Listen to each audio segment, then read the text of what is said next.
Hello and welcome to yet another episode of the Chips Podcast on WERW Real College Radio. Tyler Melito, joined with you as always by Ryan Amick. God, words are hard today.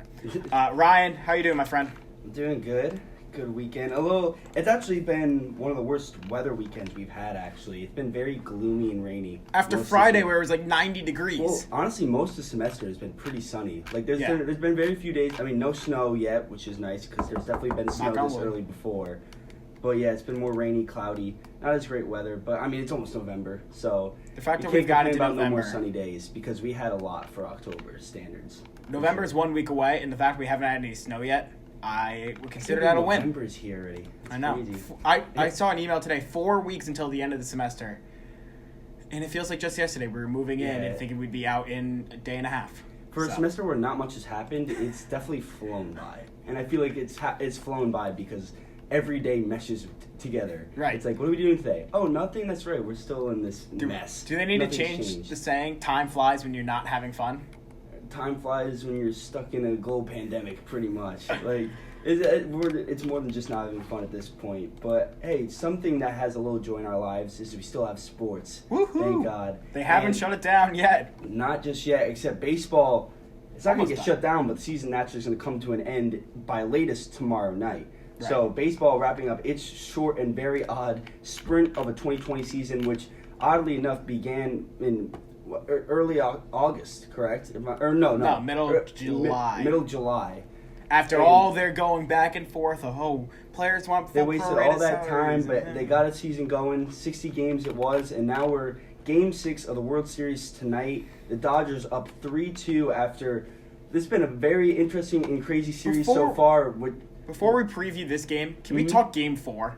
Because that was probably the most insane ending I've ever seen. All right, so I definitely want to get into each game a little bit in detail. But first, I feel like we should preview Game 6 because this is definitely a week ago. The World Series didn't even start yet. We were just previewing Game 1. In that game, I don't remember what your prediction was, but I thought the Dodgers. I said Dodgers were going to lose that one. I said the Dodgers would win the series in 6 or 7, but they lost Game 1. Or no, they won Game 1. I thought they were going to lose Game 1, and each team has traded each game so far this series. Game 1, 3, 5 have gone to the Dodgers. 2 and 4 have gone to the Rays. So they've been going at each other on and off just like that. Today's pitching matchup in Game 6 will be between Blake Snell and Tony Gonsolin, a matchup we saw in Game 2, and boy did it go in the Rays' favor, in that game. Yeah, and I think that's where the Rays have the biggest advantage. The fact that they have a former Cy Young winner in Snell on the mound against a guy who's in Gonsolin for the Dodgers who has been uber inconsistent. The Rays tattooed Gonsolin, or the Dodgers tattooed Gonsolin. No, wait, backwards. There we go. The Rays tattooed Gonsolin in Game 2, and he ultimately only pitched an inning and a third. I think the advantage goes to the Rays here, and it's just going to come down to the guys like Mookie Betts, Corey Seager, Cody Bellinger, et cetera, those bats to just get something going against Snell to allow Gonsolin to have somewhat of a chance against a Rays lineup that we have seen is relentless.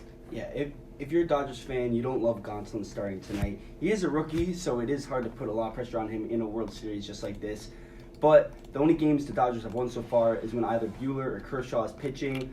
As you mentioned, Gonsolin, it makes sense. But Gonsolin, as you mentioned, his first start in the World Series, he got pulled after just over an inning in Game 2. They went to their bullpen all day that game, ended up losing 6-4 in Game 2 with Gonsolin on the mound. Blake Snell pitched well that game, but a constant issue for him that's been throughout this postseason is that he's been struggling after around the 5th inning or so is when he really struggles. He shuts guys out for the first beginning innings of the game, but then once around that 5 to 6 inning comes around and they're thinking, should we pull him or not? No, he has a high hand, keep him in. That's when he tends to give up home runs, tends to give up some of those runs. And that's what happened in Game 2. It's when batters start seeing him for a second or third time because they know the stuff now. They know, all right, here comes the fastball, the slider, the curveball, whatever it is that Snell is throwing.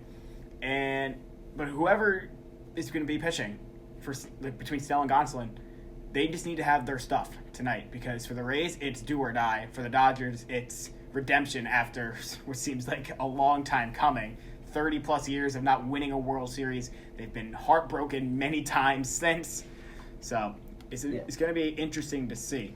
But if you are the Dodgers in this Game 6 matchup, a lot of the questions obviously have to do with the mound and who's going to be pitching, or if Gonsolin struggles yet again. But also, there have been questions that come up about the catching position. You have Will Smith there who's been catching the majority of the series, but Austin Barnes has gotten some time as well. And if you look at some of the stats, he's definitely been a better in terms of defense at center position. He's been a better job at framing. And with a guy like Gonsolin on the mound, you might want a better catcher to help him out on that end. So it could be interesting to see who's going to start at catcher, and if Will Smith doesn't start at catcher, will he get moved to DH? Will that pick Chris Taylor, maybe AJ Pollock? I mean, there's a bunch of lineup decisions that got to be made going into the Game 6 matchup.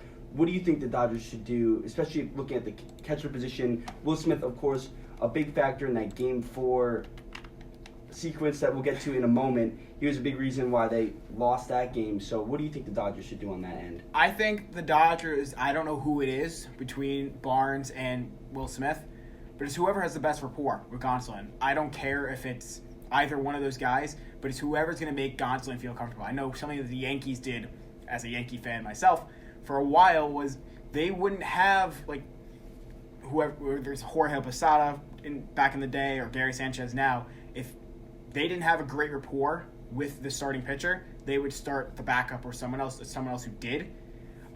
Even I believe it's R.A. Dickey for the Mets, the knuckleballer. They would have someone who knew R.A. Dickey's style of pitching as a knuckleball, could handle it. They would have him in. So whoever Gonsolin is most comfortable with, I feel like should be behind the plate. And that's going to be on Dave Roberts to get that out of his starting pitcher tonight. Yeah, exactly. Because as you mentioned, the Dodgers, they are 3-2. They technically have a game to spare. I mean, that's definitely not the mindset you want. You never, especially in a World Series, you never have, oh, it's okay, we can lose today, we have Game 7. You do not want to wait till Game 7, especially if you're the Dodgers and their history of not coming through in big moments in World Series past. You do not want to wait for a Game 7 if you're a Dodgers fan. You've seen this story before. It does not end well on your part. So, I got a question for you, though. Yes, hit me. Given that there's Game 7, most likely, if it gets to Game 7, Walker Buehler is going to start. If things are close, late in the Game 6 tonight, do they bring in Clayton Kershaw on 2 days rest? I definitely don't even see to throw an tonight. inning and a half. Game 6, I don't see him playing at all. I think Game 7, because he played Game 5, definitely don't want to play even if things are close. Back to back. Even if it's close, only if it's for an inning, I still don't think it's that necessary. Maybe if you're down and it's the 8th inning. If they're down, I don't think we see Kershaw tonight. I think it's just like, all right, we'll go Game 7. We'll have Buehler. We'll bring in Kershaw on 3, and then 3 days of rest. They'll have the rest of their bullpen. But if it's close and the Dodgers are winning and they need to seal the win, I think they bring in Kershaw. He's looked good this series for the first time in his World Series career. He's looked very good this entire series. I definitely think if you have Buehler Game 7, let's say he just goes to Game 7. Buehler, if he plays like Buehler, I think that's how the Dodgers will win Game 7. And I do believe that the Dodgers will win tomorrow if it goes to a Game 7. But if Buehler has an off game, obviously it's Game 7, you guys are losing, then you have to put Kershaw in. That's your last resort. It'd be Madison Bumgarner as in 2014 for the Giants when they did that. Just that, you have no choice at that point. I think that should really be the only way Kershaw goes back in. He's played 2 great games, and they won both those games. That's as much as you could ask for someone who had such a shaky playoff past. For him to right the ship this year and 2 clutch wins for you in the World Series, I think that's almost as much as you can ask for, even from a Hall of Fame type of player like Clayton Kershaw. But tomorrow, if it goes Game 7 and they are behind, I think that should really be the only reason we see Kershaw the rest of this series, because he's just playing great so far, and he's been a big reason why the Dodgers are currently up, especially Game 5 when he pitched, them winning that game to put him up in the series. And also, they might not even need to go to Kershaw in Game 7 if it gets to that point, because Walker Buehler in Game 3, he went 6 innings, 1 earned run, 10 Ks. So he looked very dominant against that Rays team. He could probably go deep again in Game 7 if it gets to that point. That's why I'm saying wait on Kershaw, because unless you absolutely need him tonight, wait for Buehler tomorrow. He's shown that he could be a reliable October source for the Dodgers, and if it comes down to it, I believe in him tomorrow night. But let's look at some of the games prior to Game 6 tonight, what's led up to this moment so far in the series. Lot of what this series has been is a lot of odd base running situations and a lot of just like defensive miscues. Because as we were previewing the series, we briefly mentioned how, of course, the bats are the biggest names and the pitching is. But the defense of both teams is ranked top 5 in the league during the regular season. And they have, I mean, you look at the Dodgers, their outfield is star-studded defenders all over the place. Obviously, Mookie Betts, one of the best defensive outfielders in the league. Cody Bellinger, no slouch in that regard as well. But they made the key error in Game 4 in the outfield. Chris Taylor making the outfield error. And then, as we mentioned, Will Smith at the plate, letting the game-winning run in off of a missed catch from Max Muncy. That ruined Game 4 for them, and that was a big base running issue in Game 4. But, I mean, looking at Game 1, you had Mookie Betts. He had 2 stolen bases on back-to-back plays, which you don't see that often. He has 4 steals in this series in general. He's been one of the best base runners in the league, obviously, for the majority of his career. But in this series, he's showing how he's a difference maker in that regard. Yeah, and Mookie Betts, once again, proving why he is the best player in baseball. And another thing on him, tonight, I think this is... He's saying over Mike Trout. 100%. 1,000%. Now that he's not on the Red Sox, I could say that. I think one other thing with Mookie Betts, for tonight specifically, he's had a lot of experience against Blake Snell. 7 for 23, over 300 batting average in his career. None of the Rays guys have had much experience against Gonsolin. A lot of the Dodgers guys haven't against Snell. Betts has that advantage against Snell, so maybe that could be something huge. But in terms of this series as a whole, I mean, the guy is just... What can't he do? It's insane to me. And he is... Like, I think if the series ends tonight, he's the MVP of the World Series. You think so? Right. He should be. I'm glad you brought that up because there's a lot of contenders if you're the Dodgers. If the Dodgers win this World Series, there's so many people you give the MVP to. Obviously, you look at Kershaw, 2-0 in the 2 games he's pitched, 2.3 ERA and 14 Ks. That sounds like an MVP-worthy performance, especially if 2 of the times he pitched were wins. Then you look at another pitcher, as we mentioned, Walker Buehler. He only has 1 game so far played. He won that game, 1.5 ERA and 10 Ks in that one performance. It's great by him. If it goes to Game 7, he has a big Game 7 to help them win the World Series. I don't see how you don't give it to Walker Buehler because not only was he the best pitcher during the series, if that's the case, but he might be just the best player in general for the Dodgers. And are you surprised we're not seeing Buehler start tonight, albeit on, I think it's 4 days rest, 5 days rest at the most? Yeah, I'm not that surprised. I think it's more important to have him fully rested in case it goes 7 games. Rely more on your bullpen in a Game 6 rather than a Game 7. Right. If you have to rely on your bullpen 1 game, you don't want it the winner go home game. So, I figured I'd ask. Yeah, I think it makes sense. Obviously, it hurts. You would like Buehler to be able to play and possibly end the series tonight if he could, but it's just more of a risk in that situation, especially looking to tomorrow if that's the case. But as we mentioned, Dodgers MVPs, Kershaw's up for debate, Buehler's up for debate, Mookie Betts, 4 stolen bases, couple home runs. He's played great all season long, and he's capitalizing in the World Series, his first World Series with the Dodgers. He's been great. But also, talking about hitters, I think Corey Seager should get more love in terms of the 100%. MVP debate because he's been playing out of his mind this postseason. He's got 8 home runs this postseason alone.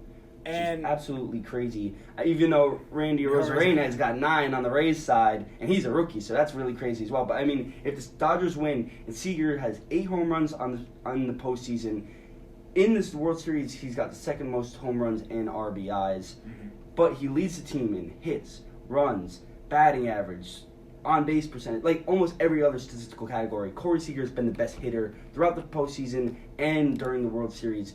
So if you're looking at hitters, I personally think Corey Seager. It sounds like you're leaning towards Mookie Betts. Those are 2 very big options. Mookie, if not Kershaw. I think Kershaw deserves it just because he's the long-standing guy on this team, and I wouldn't be surprised if they give it to him. But in terms of performance on the field, it's got to go to Mookie. So one other thing on Corey Seager, though. Kershaw or Mookie, I'm thinking Buehler or Seager. So there's literally 4 options that the Dodgers can go to if they win. One other thing on Corey Seager, though, I think what gets lost in the shuffle with him, aside from there being a plethora of talent on this Dodgers team, is that he missed a lot of the last couple of years with injury.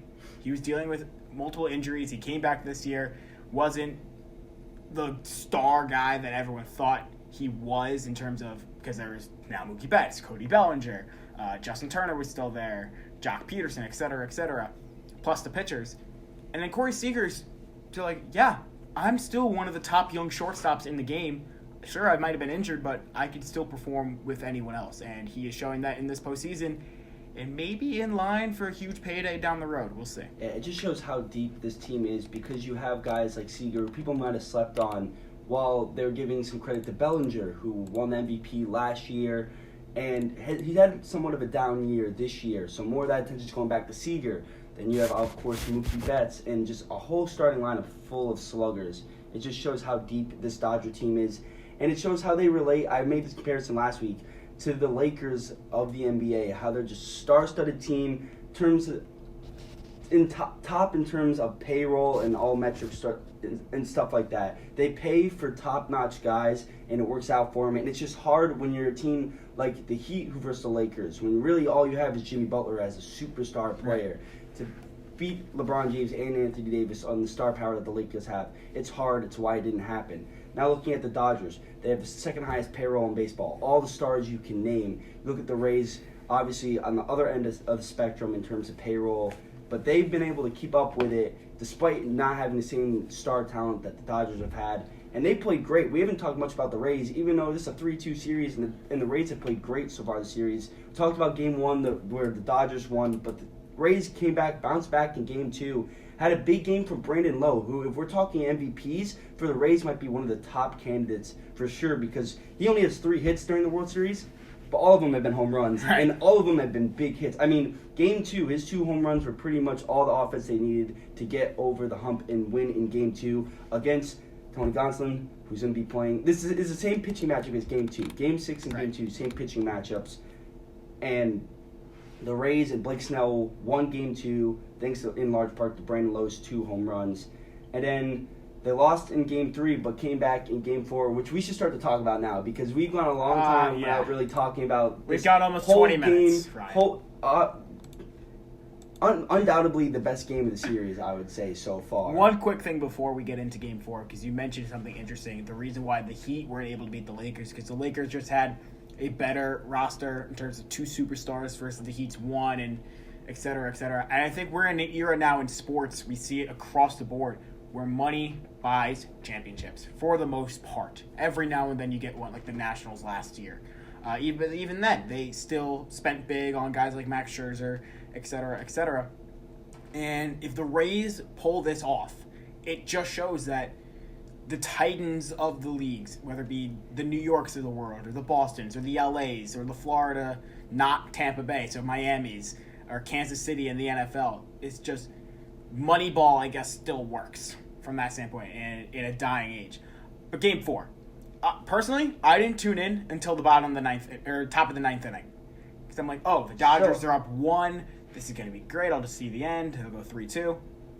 And then the bottom of the 9th happens. Yeah, I was going to say, I would originally say, oh, you didn't miss much because you saw the biggest play, arguably, of the series. But you kind of did miss a lot. Because Game 4 was full of big moments. We were just talking about Brandon Lowe. The Rays were down in the middle. I forget what inning it was, particularly in that game. But they were down in the 7th. Yeah, they were down before that. I think they were down. They were down 3-2 entering the 6th inning. Yeah, they kept trading scores. Yeah. One, Brandon Lowe hit a 3-run home run that gave the Rays a lead. Then the Dodgers came back with a home run of their own. Rays came back again. It kept going back and forth until it was 6-7 Dodgers. Bottom of the 9th. 2 outs. And a runner on first and second. The Rays with, let me pull up the name, Brett Phillips. Yeah. His only at-bat this World Series. He gets the infamous 2 RBI single that wins Game 4 to them. But really, only one of those runs were earned on his part because Will Smith, as we mentioned, made the key error at home plate, dropping the pass from Max Muncy, allowing Rosarena to get the winning score and win the game for them. But that was only one of the 2 errors on that final play that happened. Do you want to get into that? Well, I was going to say, what's interesting is, so Kevin Kiermaier singles with 1 out, so he gets on first. Joey Wendell lines out, so you get 2 outs, and Randy Rosarena walks to the plate down by 2. He serves the winning run. So everyone's thinking, oh, here we go. What are they going to do? Are they going to do the Barry Bonds treatment? That's what I believe John Smoltz said on the broadcast. Do they go peak Barry Bonds, where you pitch around him to get to the next guy, even if it means you give up a run or something like that? The Dodgers ultimately ended up walking Rosarena, and brings up Brent Phillips, who hits a rope to right center. Chris Taylor bobbles it. Not too much of a surprise there. It took a weird bounce, it looked like. Does it look like they play on turf down there in Texas at the new stadium? Very interesting indeed. But for a guy like Chris Taylor, who is a very solid defensive player, an odd play to say the least. Yeah, we were just raving about that Dodgers outfield. Mookie Betts, Cody Bellinger, Chris Taylor. I mean, you don't see this often. No. Never, like, in the World Series, in the ninth inning with 2 outs. I mean, that's got to be one of the more demoralizing ways to lose. But here's the thing about that play. Chris Taylor bobbles it, fine. You still got to get Randy Arozarena around from first. So Taylor bobbling it didn't have much of an impact. It is that Smith play that I think really played it because Arozarena slipped coming around third. Yeah, he looked like he was going to be out by a mile. Right. Smith catches that out by a mile, we go to extras. I do think, though, if Arozarena didn't slip and Smith catches it cleanly, Arozarena's safe. Without doubt. I think he was going that fast and he had it in the bag. But the fact that Smith could not capitalize on it because he just took his eye off the ball, he was looking for where Arozarena was, didn't know that he had already fallen, couldn't make the play. So, I mean, that happens. Yeah. It does happen, but also if you're the Dodgers, I thought this might have been like a turning point. I mean, it still can. The series not over. But I thought that'd be a turning point where their morale just falls off a cliff. Mm-hmm. Because losing a game like that, where if that 1 out is an out, you're up 3-1, you're kind of chilling. I mean, teams have lost 3-1. 3-1, we've played in Kershaw. We've seen in this postseason people lose 3-1 leads, a.k.a. the Braves. But, I mean, just for that to happen, for the Rays to end up tying the series at 2-2, if the Dodgers were to lose Game 5, go down 3-2, I thought that'd be the end of the series for them. I thought that'd just be a momentum killer, and the narrative would still be there for the Dodgers. 3 out of 4 years cannot get it done. But Game 5 was a big turning point for the Dodgers. We mentioned already, Clayton Kershaw had another great performance. Gave up 2 runs, but 6 Ks, and got the win in Game 5. And another, we talked about interesting base running towards the top of the show. Manuel Margot tried to steal home, which is a rarity in World Series play for sure. Unfortunately for him, he got caught stealing. That ended the inning, and the Dodgers maintained the lead the rest of the way there. So that was a key turning point that went against the Rays, where Game 4, base running helped them. Game 5, not so much. And now we have a series where the Dodgers are up 3-2, and by the sounds of it, I think we're both inching towards the Dodgers to win this thing. Yeah. 100%. You think it's going to happen tonight? Or I mean, I said it last week. The Dodgers are going to win in 6. So, what am I going to do? Go against my word? I guess you got to stay with your prediction there. But looking at the Margot play, what's interesting about it, the shift was on for the Dodgers. They had 3 infielders on the right side because they had a left-handed batter. So, you would think he was going to pull. So, Justin Turner, he was playing closer to second base. Justin Turner usually plays third. So, no one was guarding against Margot. He could take as big of a lead as he wants. So I think ultimately it was a smart play. It's just that executed by the Dodgers. Yeah. So, I mean, it worked out ultimately well. Margot couldn't go too far down third because obviously Justin Turner could have sprinted back and got caught in a pickle. But that could have changed the tide of that game. Who knows? Because it was only a 2-run game at the end of it all. So. But Game 6 tonight should definitely be one to watch. Really looking forward to that. Do you have a score prediction? Do you want to give one? I'm not a huge fan of score predictions because there's no way you could actually know what the score would be. So, I mean, I can just throw out some numbers there. So. Huh? I'm psychic, so I'm going to get it right. Yeah, we'll see about it. This kid thinks that he predicts Dodgers in 6 and acts like he's psychic now. Dodgers in I said Lakers in 6 for the basketball series. So. That is true. I'm going to say Dodgers. If you do get this right, Dodgers in 6, I'll give it to you. You're part psychic, in a way. The Dodgers have not scored odd number of runs so far this series. I think tonight that changes. No, sorry. Odd number of runs in a win so far this series. They scored 7 in Game 4. I think the Dodgers win tonight. They score 6 runs to the Rays 3. 6-3 Dodgers tonight. I can see 6-3 Rays, honestly. I'll just keep the score, but just flip the teams. Okay. I think the Rays force a Game 7 in this one. 6-3, why not? I'm not psychic like you are, so I don't know the scores, but I'll just take your score and hope that the results are in my favor instead. Don't go to Vegas if you're listening to us right now. Yeah, exactly. I don't want to be responsible. Let's take a quick break. We spent a lot more time talking about the World Series than I thought. Coming up, we're going to talk a little bit of the NFL because that's still a thing, and we're almost at the midway point. So, to kill that time, about a minute or so, this is Venus de Milo by Prince. I don't know if it's the actual Purple Rain Prince, but we'll see. You're listening to the Chips Podcast on WERW, Real College Radio. Welcome back. You were listening to the Chips Podcast on Real College Radio, WERW, Real College Radio. And yes, I unmuted the mics this time, unlike last week. We just finished talking about the World Series, Ryan and I. Ryan's on the other side of the table. You're listening to Tyler talking right now. And let's talk a little NFL, Ryan. Monday Night Football concluding out Week 7. I mean, that's a shocker in itself because I didn't think the NFL would get that far. Season. Right, almost halfway through. But last night, the Los Angeles Rams destroyed the Chicago Bears. It was an overall dominant performance, 24-10. Both teams are now 5-2. I'll let you start. Like, what did you take away from this game?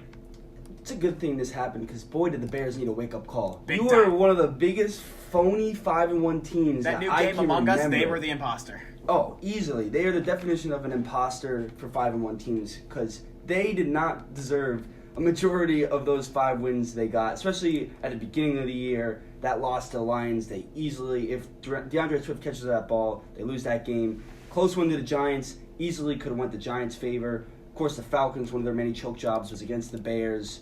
And they had a 1-point victory against Tom Brady, who forgot what 4th down was. So, and then they beat the Panthers, who were like, I will give you the Panthers win. Congrats there. But aside from that, they've not showed me much that they are a better team than any of the teams they've beaten so far. No, because this offense is outside of maybe the Giants and the Panthers. By far one of the worst offenses in the league right now, and aside from maybe the Cowboys, but that's only because their entire roster got injured. Where the Bears just downright stink and have no injury excuses really to explain for why they're so bad offensively.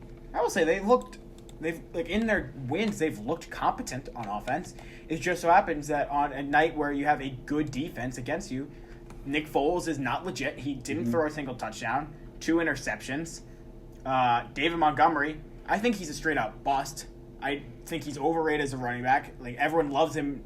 I'd say adoring him in fantasy football. No, but I think just in general, bust. 14 carries for 48 yards.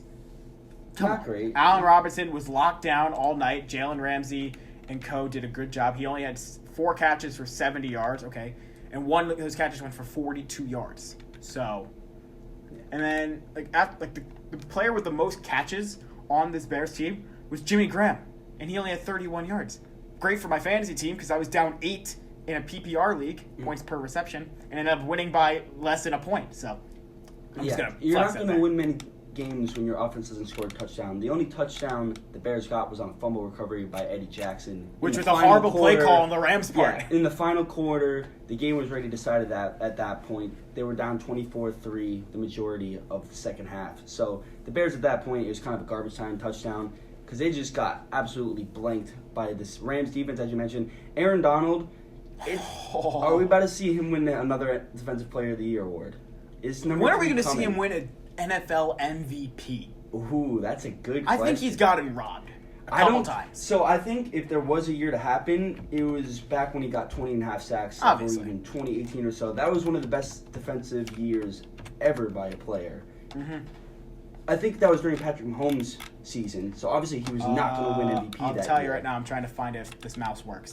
But yeah, Aaron Donald, I'm pretty sure by far and away the best defensive player in the NFL. They did a whole piece on him during Monday Night Countdown, and I think he is arguably the best interior lineman the league has ever seen. So in 2018... It's hard to argue against that. I mean, he might already be the best defensive tackle ever lived. And if he wins a 3rd Defensive Player of the Year this year, I think it's all set in stone at that point. Correct. But it's just because he's just revolutionizing what defensive tackles do. And that's getting to the quarterback, because, boy, does he get to the quarterback more than any defensive tackle in this league. I mean, maybe Chris Jones is kind of up in that somewhat of a stratosphere in terms of pass rushing defensive tackles, maybe a Grady Jarrett. But when we're really talking the cream of the crop, you don't get higher than Aaron Donald. And I think he should be the front runner for Defensive Player of the Year. But also you got to look at Myles Garrett in Cleveland, 9 sacks on the year, leads all defensive players in sacks. And that Browns defense has been one of the most pass rush heavy teams in the league, and that's thanks in large part to Myles Garrett. So I think the competition between Myles Garrett and Aaron Donald will be interesting to see who wins Defensive Player of the Year. But yeah, just in terms of this game, not much else to talk about. One thing we didn't mention though, arguably the best player in this game is the punter for the Rams, Johnny Hecker. Punters are people too. Placed all 5 of his punts inside the Bears' 10-yard line. 2 of them inside the 5-yard line. So by the way, he was on point last night. That was probably a big reason why the Bears could barely get any offense going. Yeah, they always backed up within position. their own 10-yard line. That's tough to start getting an offensive drive going when you're that deep into your own territory. And when you have Aaron Donald plugging up the middle, who, by the way, had 20.5 sacks in 2018. Yes, the year that Patrick Mahomes won the MVP. So that makes sense. You had one of the best quarterback years ever is the only reason he didn't win MVP that year. So it's hard. But as an interior lineman, he's got to get one down. That 2018 saw some unreal performances, and Patrick Mahomes and Aaron Donald both got credited for those years. Yeah. So, it works out. We'll talk more about the Bears in a second, but let's first talk about Sunday Night Football. Cardinals-Seahawks, 37-34. The Cardinals won in overtime. But this came at a point where the Cardinals, they were down 34-24 with about 6 minutes left in the game. They scored 10 unanswered points, a touchdown, and then a field goal when the clock expired, fourth quarter, tie the game at 34, and then they ended up winning the game. Holy cow, this game has so many things. So where do you want to start with this one? Well, first of all, what a performance for the Cardinals, because if you tell me going into this game that Tyler Lockett's going to have the game that he had, 20 catches against for 200 this Cardinals yards. secondary, oh my God. 15 catches. 15 catches, 200 yards, and 3 touchdowns. 53 points for my fantasy team. Thank you, Tyler Lockett. He had 38 for mine. Wow. Actually, in my... It's getting a little off topic, but he got like 68 points in one of my fantasy leagues because the point system's different. Right. But in general PPR leagues, 53 points, unreal.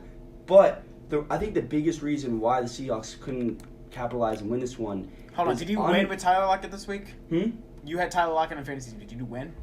Yes. Okay, I had to make sure. I wasn't winning until I was going to have you lead that. if you lost. Yeah, no.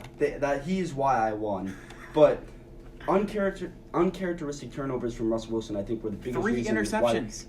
What did he have 1? I think he might have had 1 prior to this game, and he got 3 1 or 2 in a single game. Yeah, he's one of among the league leaders in fewest interceptions until an uncharacteristic 3 turnovers. For his career, he only had 1 interception in Arizona, and the biggest one coming in overtime. Isaiah Simmons picking off Russell Wilson and helping the Cardinals get the game-winning field goal. So that was a huge reason, I think, why the Cardinals were able to stay in this one. Pretty good job by their defense, who, after losing Chandler Jones, Isaiah Simmons has not been what he's been talked about to be. I think a lot of that has to do with the Cardinals. They're not using him correctly. He's not getting many snaps. Training camp. And obviously, it hurts all rookies with not a usual training camp this year. But the Cardinals defense came through in big moments, picked off Russell Wilson 3 times, including in overtime to win the game. So I think that's really where it all comes down to. And speaking of interceptions, Kyler Murray only had 1. But that helps. But it also came at a horrible time. The Cardinals intercept Russell Wilson on a play that should not have been intercepted. He was going deep to DK Metcalf, trying to throw it out of bounds, and Patrick Peterson just camps under it because DK Metcalf stopped running his route. The very next play, Kyler Murray throws an interception back the other way, and the Seahawks, I think, went down to score. And the most noteworthy interception, which we haven't mentioned yet, of course, is the one made by Budda Baker, but that's not what everyone's talking about, Tyler. It's the fact that DK Metcalf is not from this planet. The guy is, 6'3", 6'4". I was going to say, I'm looking 200 some odd pounds. I'm looking at his metrics right now. 21 miles an hour to chase down a guy almost 90 yards. Mind you, DK Metcalf, he was 12 yards away to start when Budda Baker made the catch. And then he ended up catching him, stopping Budda Baker for a touchdown, traveling almost 21, 22 miles an hour. Yeah, it's not bad enough that he's 6'4", 230. Yeah. And has maybe 2% body fat, if that. Maybe. Just looking at his body, he's absolutely shredded. He's more chiseled than Mount Rushmore. It's not bad enough that he has all that. He also has a 4.3 40 and can sprint down Budda Baker. Now, why can't we have any of that? Behind him. I just have one. I would love to have one of those things. Yeah, DK, could you just spare a little of that speed? If he did, he might not. Or have some of that that play, muscle. So I'll take the muscle. You'll take the muscle. 100%. Hey, I'll take the speed, man. That's very impressive for a I've big accepted guy him like slow. that chase down Buda Baker. That was unworldly play by just an unworldly human in DK Metcalf. But what's interesting about this game, too, sorry to cut you off. No, you good. Both the running backs for these teams, they went down with injury. And given the fact that they are tops of the NFC West, both the Cardinals and the Seahawks are, this could have a major impact. Kenyon Drake is going to be out a few weeks with an ankle injury. They have Chase Edmonds, who has been one of the most consistent backup running backs in the league, and I think they're going to be fine. And then the Seahawks, they lose Chris Carson. I don't remember what the injury was. I believe it was a foot injury. He went out late in the fourth quarter. He's going to be out for a few weeks. And their backup, Carlos Hyde, is dealing with a hamstring injury. So I don't know what the Seahawks are going to do. This game, they needed to win this one, I think, just from the standpoint of the standings, and now they desperately needed to win it simply because they're going to be out their top running back. Yeah, it definitely hurts the Seahawks more, even though the Cardinals lost Kenyon Drake, who surprisingly was third in the league in rushing. A lot of that was all year. A lot of that was because of this game he went off, or in last week's game he went off for the Cardinals when he was healthy. So he was third in the league in rushing. He goes down, as you mentioned, though. Edmonds, great backup for them. They're not going to miss Drake as much as Seahawks are going to miss both Carson and maybe Hyde if he's not able to play next week. And the Seahawks have already had their bye. The Cardinals are on their bye right now, so they get some time to rest up. Good timing there. The Seahawks just had their bye, so they're going to be playing from behind the eight ball somewhat at this point. Yeah. So those are pretty good primetime matchups we had this week. Now with 7 weeks in the books, almost near the halfway point of the season, let's start talking playoffs because there's definitely some teams who are in the gutter. They don't have playoff hopes for this year. And there's some teams who have 0-1 losses and look great, more than likely going to make the playoffs. So let's look first at the AFC, some of the top teams in I'll tell you right now what the playoff picture is. I have it right now. Yeah. The Steelers are currently the 1 seed at 6-0. They've already had their bye. Kansas City's 2 at 6-1. Their bye week's week 10. Tennessee is 3 at 5-1. Buffalo is 5-2 at 4th place. The Ravens, the reigning AFC North champions, are 5-1, who just came off their bye. They played the Steelers this week, so that's a huge game. I'm sure we'll talk a little bit about later.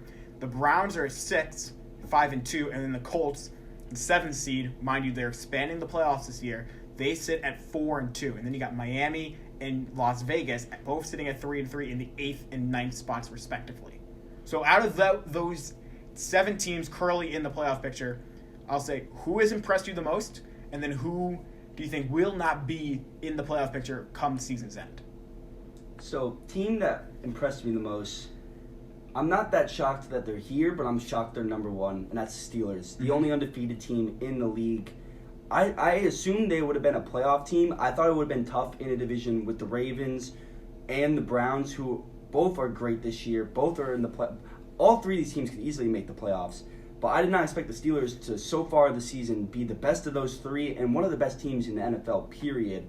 Obviously, that defense was always going to be a force, and boy, have they been one this year. Bud Dupree has stepped up. TJ Watt's even on another level. He's another Defensive Player of the Year candidate, just like he was last year. One of the best edge rushers in the league. Devin Bush getting injured hurts them. He got injured last week. He was a big part of their defense. For the year. But that hurts. He's done for the year. But still, they have a great secondary that's been on point this year. Minka Fitzpatrick, Joe Hayden, Mike Hilton, all of them studs. And I'm not even talking about the defensive line, which is one of the strongest suits of this team. I mean, Stephon Tuitt, Cam Hayward at the defensive tackle position. We were talking about great defensive tackles.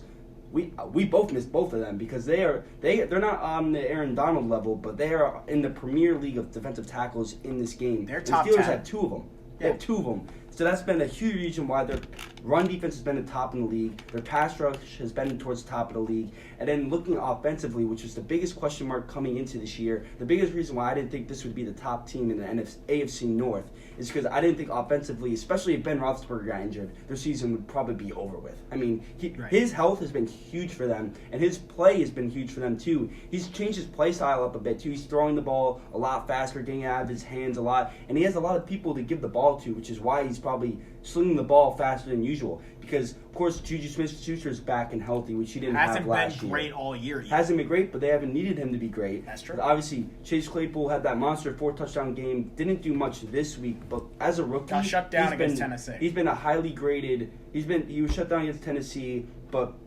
he's been a highly graded and solid receiver for them.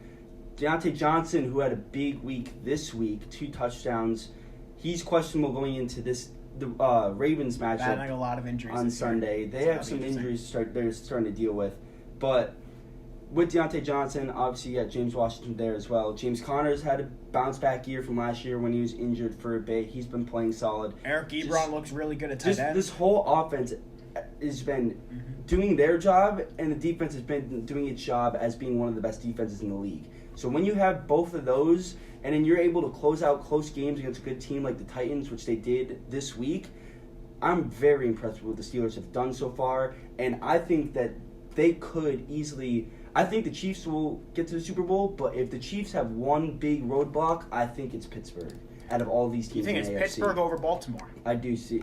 Based on what I've seen from the Chiefs and Ravens in history, the Ravens have literally no answer for the Chiefs. They've had 3 opportunities, have lost all 3 of their past games against the Chiefs, and they cannot stop Patrick Mahomes. I don't think that changes in the playoffs because in the playoffs, the Ravens have proven to not execute like they do in the regular season. The past 2 seasons, they lost immediately when they got in the playoffs, don't have a single playoff win. So meeting the Chiefs in the playoffs when you still do not have an answer for Patrick Mahomes, I don't think goes right for the Ravens. Here's how the Steelers close out their schedule, by the way, before you move on to your next team. Ravens this week, Dallas, who obviously not the Dallas of a couple weeks ago. Mm-hmm. Cincinnati, win. Jacksonville. Then they play the Ravens again on the 26th of November. Washington, Buffalo, Cincinnati, Indianapolis, and then the Browns in the final week of the season. So looking at it, they probably only have at least one more loss. I'm sure they're going to split one of those games against the Baltimore Ravens. Maybe they'll lose to Buffalo. Maybe they'll lose to Cleveland. But after that, assuming they don't rest anyone and play the full season out, the Steelers are going to be maybe a 2-loss, 3-loss team at the most. Yeah, and with Ben Roethlisberger as a veteran playing great football, even despite his age 38 season, he's got 2 Super Bowls under his belt. If you get a quarterback like that, a seasoned veteran who knows what he's doing, has been in the big moment before, you get him in the playoffs with one of the top defenses in the league and good skills players on offense and a great coach in Mike Tomlin, that spells a very good scenario for the Steelers. And just looking at these teams, we already mentioned the Ravens. I think they're a better team than the Ravens. The Chiefs are the only ones that they should have issues with. The Titans, they just proved this weekend. Even with that defense, they could the Steelers' defense? Against the Chiefs' offense, you're saying? I mean, yeah, the Steelers' defense is arguably one of the best in the league. The Niners' defense was the best defense in the league last year, and they got to Mahomes and made him feel uncomfortable for the majority of the Super Bowl. But that's also because the Chiefs' defense was played phenomenal. They played phenomenal this year, too, which is why, sure, the offense everyone talks about, but the defense went off this weekend against the Broncos. At least in terms of fantasy points, they got over 30 fantasy points. Yeah. It's Chiefs they had defense. A kick return for a touchdown and an interception return for a touchdown. Yeah. But their defense, even without the numbers, they've just been a solid unit all year long. I agree. So I think it will be Chiefs Steelers in the AFC Championship game, and I'm really looking forward to that matchup because in honestly, Kansas City or in Pittsburgh, you think that will be played? Assuming they don't do a playoff bubble. By the schedule you just gave me, it seems like the Steelers won't be losing many games. I don't think the Chiefs will either. So whoever gets the first seed will be playing home in that game. So I don't know. The Chiefs still have the Buccaneers on their schedule. They still have New Orleans. They still have Atlanta, who talent-wise could do it. So, and they're already a game back, the Chiefs are. So maybe Steelers have the edge. That'll be a great one. Who do you think is going to drop out of the AFC playoff picture quickly before we shift over to the NFC? Yeah. All right. So, do you think it's going to fall out of the playoffs? You asked? Right. A team that's currently in the 7 that's not going to make it. Honestly, I mean, I don't like this answer, but none. I think these are the best 7 teams going into the year. I pretty much thought this, aside from maybe the Patriots, who've been pretty underwhelming, especially the past couple weeks. But none of these teams shocked me really. The Steelers knew from that defense, if Big Ben could stay healthy, knew they would be this good. Chiefs, Super Bowl champions, don't need to talk much about that. Titans went to the AFC Championship game last year, re-signed both Ryan Tannehill and Derrick Henry, who have both been playing just as good as they have as last year. People thought it was an anomaly, myself kind of included. Like, I didn't think they would be executing to the level they have so far this year, but they have, and they've proven they're one of the best teams in AFC. The Bills, Josh Allen, for the beginning part of the year was playing like an MVP candidate, has slowed down a little bit, but Still the AFC top East team stinks. in his division, where the Jets stink. But they've already played the Jets twice, the Bills, so that's they already done. beat them. The Dolphins, they have Tua now, so that's an interesting. I would have said. Do you think that's a team that could jump into the playoffs? I was going to say, I thought the Dolphins could make it into the playoffs if Fitzpatrick was still starting. Yeah. Now that Tua is starting, I'm a little bit weary. Especially because the Dolphins have one of the worst offensive lines in the league, and Tua's first game is against Aaron Donald in the Rams. So I think that's an awful way to throw Tua into the mix just like that. But like Ryan Fitzpatrick, people loved him on the team. He was putting up great stats, and they're 3-3, second in their division. So they were successful, even by some people's standards, maybe more successful than people thought. And for them still to make this decision, sure, you're excited about Tua. Sure, they saw him throw like 1 or 2 passes. So I guess that's all they needed to see to make this change. But really, I think he should have waited. I think they should have taken more of the Mahomes effect, where he sits out the majority of his year, especially because he's coming off an injury. Right. Whereas Mahomes, I don't really think there's many injury issues. It was more he wants to sit in the system and learn under Alex Smith. Whereas the Dolphins, Tua was injured, so there was a reason they were not playing him, and Fitzpatrick was playing good. So for them to make the switch, I think that will prevent them from making the playoffs, and it sounds like you were going in that same direction. I agree. Because Ryan Fitzpatrick, if you want to make the playoffs, you go with a veteran like that over someone who hasn't really taken any snaps. So looking at the AFC, I think most of the teams are going to stay the same. And I think the Browns could drop now that they've lost Odell Beckham. No, I think they'll play better without you think they'll OBJ. play better? Because there's too many mouths to feed. There was never clicked to that relationship between him and Baker Mayfield. He still has Jarvis Landry as a number 1 receiver, which is a damn good number 1 receiver. That's true. He's got Nick Chubb coming back soon. Kareem Hunt's still a weapon. Loads of tight ends. Harrison Bryant catching 2 touchdowns this week. Not to mention that they have Austin Hooper, who is injured, but still he's still on their roster. Njoku at the tight end position. A good offensive line. If Baker Mayfield can game manage while their defense pass rushes and wins games for them, I think the Browns should easily stay in the playoff picture, especially because, as we mentioned, the Dolphins don't have much of a chance now with Tua as a starter. Chargers, Broncos, Patriots, they have a couple wins, but not. I wouldn't expect much for them going into the season. All right. Moving on now to the NFC, though. Here's where it if currently you want to, stands. you list them off. Green Bay at 1, 5-1. Seattle at 2, also 5-1. Both teams have had their bye. Tampa Bay at 3, who, mind you, is already beating Green Bay. They sit at 5-2. Philadelphia at 4, at 2, 4-1. Don't get me started. Chicago at 5-2. Arizona at 6 at 5-2. Los Angeles Rams at 5-2 in the 7th spot. So 3 teams tied at 5-2. Then you got New Orleans at 4-2 at 8. San Francisco at 4-3 at 9. So a lot of talent for 7 spots. And honestly, if I could, the Eagles, I think, are wasting a spot. Let's just get them out there. We'll throw in a non-NFC East team as the division winner because, frankly, the Eagles are going to get annihilated regardless of who they play. Yeah, it really doesn't matter. And it just looks so ugly looking at 4, the 2-4-1 Eagles versus the 5th seed is the 5-2 Bears. Like why is that even allowed? The Eagles have a worse record than 11 or 10 other teams. They're the best in their division. But the only teams outside of their division that they're better than are the Vikings at 1-5 and Atlanta at 1-5 at 1-6. And just think of that. Like, think instead this was the Vikings or the Falcons are in the playoffs right now, because these are 2 equally forms of awful teams. Right. Eagles, Falcons, Vikings. You could rotate them. They're all just dysfunctional teams who are not having good seasons. But one of those teams is fortunate enough to be in a whole conference or division full of disaster teams, and therefore they will most likely end up with the playoff spot because Giants in last place right now.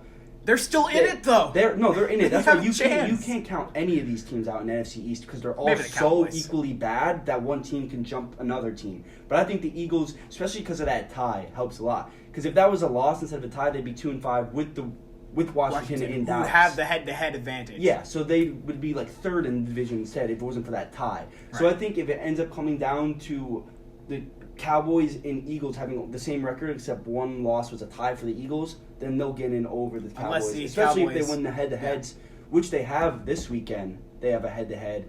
And the Cowboys have Ben DiNucci at quarterback, so it's or David Blau.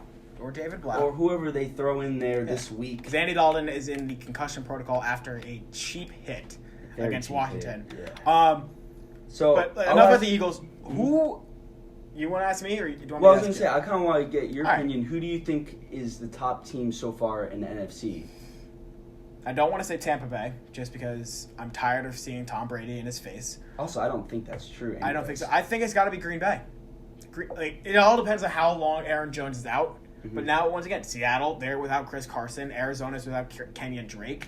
The Bears, we were just ripping on before, they are an illegitimate 5-2. Don't even mention the Eagles. So it's Yeah. like it's Tampa really Bay, just Bucs. their wide receivers are hurt. Who, by the way, they just signed Antonio Brown. Holy cow, we've Yeah. gone 52 minutes without mentioning that. We'll see how that goes. But I think it's got to be Green Bay. They got Aaron Rodgers, who is on a revenge tour right now, it seems, after they drafted Jordan Love in the first round. He's been all-worldly dominant. Devontae Adams looks healthy again. He missed some time with a hamstring injury this year, missed a lot of time with a turf toe last year. He seems to be very good. He had 2 touchdowns. I think it was almost 200 yards last game against, who did they play? Houston. Houston, yeah. And Aaron Jones, when healthy, is arguably a top 5 running back. Yeah, Missed the a game last week, so we'll see. The only loss they have is to the Bucs. I mean, that was a disaster, though. That was a horrible game. Outright beatdown. So it does make sense why some people might think the Bucs are better than the Packers because they destroyed them. They first played of them in all. Tampa. I think if that game is played in Green Bay in a little bit colder weather, Tom Brady does not perform. I don't know. I mean, he played in Foxborough for But we 20 saw years. I don't think the I mean- weather at this point has much to do with Tom Brady. But as his career went on, though, like we saw it last year against the Titans in the playoffs, it was horrible conditions. Brady got exposed. I think now that he's gotten older, he's become one of those players that can't really... Like Drew Brees, one of his biggest flaws is, he plays in a dome. So he plays 8 out of his 16 games a year inside perfect conditions, doesn't have to deal with the elements. And then when he gets thrown into the elements, doesn't always perform.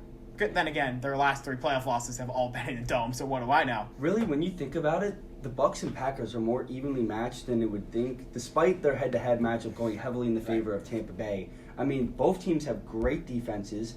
Both teams have Hall of Fame, undoubtedly, quarterbacks. It's just that the Bucs have a lot more weapons for Tom Brady than the Packers have for Aaron Rodgers, but Aaron Rodgers' exceptional talent makes up for that loss of skilled players, while Tom Brady's excelled age, he needs those players as much as possible. Who are all hurt. Who have been hurt. Chris Godwin's got a broken finger. He's going to be out a few Injured, weeks. like he just finally got a game in. Now he's back to the injury list. Mike Evans has been out a little bit. Who knows what Antonio Brown's going to bring realistically? Yeah. Sure, I mean, he got can't the even rapport. play till week 9. Right. And then right. almost 2 years without football pretty much, and he's thrown into the mix. Hey, he played really good the one game he played with Tom Brady in New England. So if he can repeat that, especially once playoff time comes, and older guys like an Antonio Brown or a Rob Gronkowski, who aren't the same type of talent, but they're more seasoned, they're veterans, they know what they're doing, and in big situations, I feel like Gronk will be so valuable to this team. I think Gronk's due for an injury, though. Honestly, the way Tampa Bay is using him, he's getting beaten up. They're starting to use him a lot more. Like the past 2 games, but he's found been the end using him zone, as a run game. They do use him a lot for blocking. I'm worried about. Hey, the run game's been solid this year as well. Ronald Jones established himself as an RB1. That's not to mention they have Leonard Fournette. He's dealt with injury issues, but he's still, I mean, is this like the Golden State Warriors of a couple of years ago? Tampa Bay, they had just Brady, too much talent. Gronk, Too much Fournette. talent. And it's all assembled during one off season almost. For the most part, yeah. And Seattle, obviously, we were talking about them earlier. They are still... You can't count them out. Russell Wilson, I would Russ say, cook. like, if you were to ask me the same question, I think the Seahawks might be. In my personal opinion, I think they are the best because they have Russell Wilson. Russell Wilson and Aaron Rodgers are the 2 best quarterbacks in this conference. So I think that's why those 2 teams should be the 2 best teams in the conference so far. Obviously, you have Tom Brady on the Bucs, but he's not the same type of quarterback that Aaron Rodgers and Russell Wilson is. So if they are to face each other in the playoffs, I think Russell Wilson wins a matchup with a Tom Brady, or even wins a matchup with Aaron Rodgers. He didn't win last year, but that was when he had literally no running backs and so many injury issues, and their season was going downward spiral at that point. But I'm interested in what you think. Go ahead. Finish. Well, I was just going to say, talking this year, because of the play of Russell Wilson, because their offense is so much better than last year, even though it's pretty much the same offense, same people as last year. It's just everyone keeps taking a step up. Even Russell Wilson, he's even taking a step up. Obviously, DK Metcalf, he was only a rookie last year. Of course, he's stepping up to a higher level. Tyler Lockett, as we know from this Sunday, Sunday night. Just all season. Just all season long as well. He's been terrific. I mean, this Seahawks team is very hard to stop, and I'm a huge proponent of Russell Wilson as one of the top quarterbacks in the league. So I think it's going to be hard to unseat the Seahawks. But last thing before we go, we did this with the AFC. NFC, do you think there's going to be any changes towards the 100%. bottom? I think the Bears are definitely going to drop out, and I think New Orleans takes that spot. San Francisco is a little interesting. They have a shot, but I just don't know if it's going to be the Rams or the Cardinals that drop. It all depends on the injuries with the 49ers, but they have a lot of matchups with the Cardinals and the Rams remaining, so we'll see. What's interesting is that pretty much the whole NFC West could technically make the playoffs if they wanted to, because it's not going to happen. Packers, Seahawks, Bucks, Eagles most likely going to be the division winners. As you mentioned, Bears, do not see them holding on to that playoff spot. Then you have the because they're at 5-2. Cardinals and Rams are both at 5-2 as well. So they have an advantage over the 4-2 Saints and 4-3 Niners. But the Niners and Saints are very good football teams. And the Niners play the Saints in a couple weeks. That's down in New Orleans. That's going to be a huge game. Yeah. But so that might hurt the Niners. If the Niners lose that game, I don't think they make the playoffs. They're done. Yeah. But if they win that game, they have a legitimate chance. So looking at it right now, we don't think the Bears will stay in there. I think the Cardinals could definitely stay in the playoff picture and make the playoffs this year. The Saints will easily make the playoffs. They're 8th right now. They'll get their way in the Even if they picture. lose Even to if the they Cardinals lose or to the 49ers. Yeah. Yes, I agree with that. Yeah. I think it gets closer. So if that's the case, let's say the Saints substitute the Bears, then the 7th spot the Rams currently have at 5-2 and the Niners have at 4-3. I think the Niners are a better football team. They're just dealing with more injuries. If you look at the schedule, I mean, that Saints matchup, that's going to be tough. I don't think the Rams have to verse the Saints unless their divisions are playing each other. We don't know the schedule right now. We have 2 minutes. We can't. You can maybe look it up real quick. I know the Niners play the Saints because they were both first place teams in their division last year. They do not. The Rams do not play the Saints this year. They do not. So that last playoff spot in the NFC should be really fun to watch because realistically, the Bears, Cardinals, Rams, Saints, and Niners could all be fighting for that last spot. 1,000%. It depends on where the rest seed in the playoffs, but the NFC is definitely more competitive in that sense. Whereas the AFC, I think we know who the top teams are this far. I think that's a good place to put a pin in it. For Ryan Amick, choice. Yes, that's it. That, and we got under 40 seconds left in our show. For Ryan Amick, I'm Tyler Melito. Thank y'all so much for listening. This has been the Chips Podcast on WERW Real College Radio. We'll see you same time next week on Election Day. That will be a fun show. But to hold you over until the next show, this is Forever After All off Luke Combs' new deluxe album. Enjoy.